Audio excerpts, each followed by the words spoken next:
In this lesson, we're going to start using drum racks for advanced sidechaining. We'll create a muted pad to function exclusively as a sidechain trigger. We'll see how this sidechain trigger is independent of whatever the kick and snare does, and we'll see how this is a very convenient thing when writing MIDI. Quick disclaimer, I'm going to assume you understand the basic concept of sidechaining before moving on. If you don't, please refer to other Warp Academy videos, and they should get you on the right track.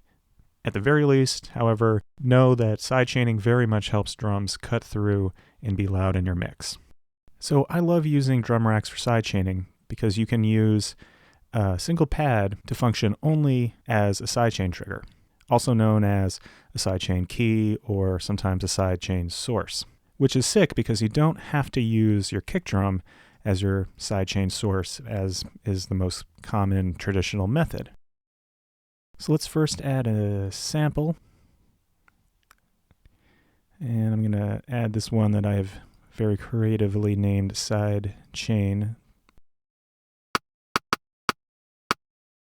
I recommend using short, high-pitched percussions like this, and I'm just going to turn it up a tad.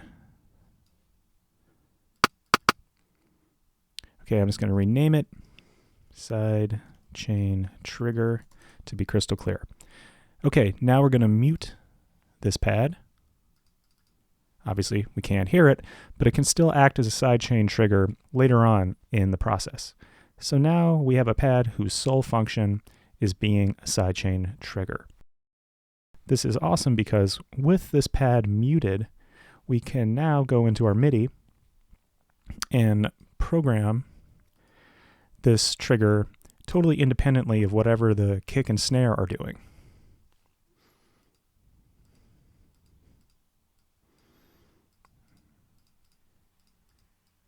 Etc. So it can hit at the same time as our kick and snare and whatever else, which is something you can't do if you say designate that just your kick will be your sidechain trigger. So with this pad, we have a very flexible sidechain trigger, which doesn't rely at all on what we're hearing.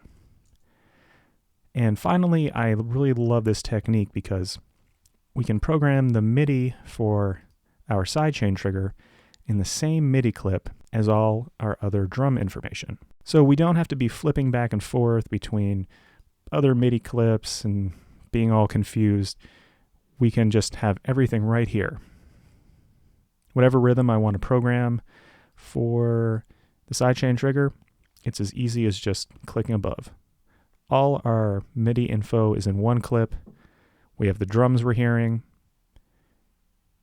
and our independent sidechain trigger all in one place. So that was the start of an advanced technique for sidechaining using drum racks.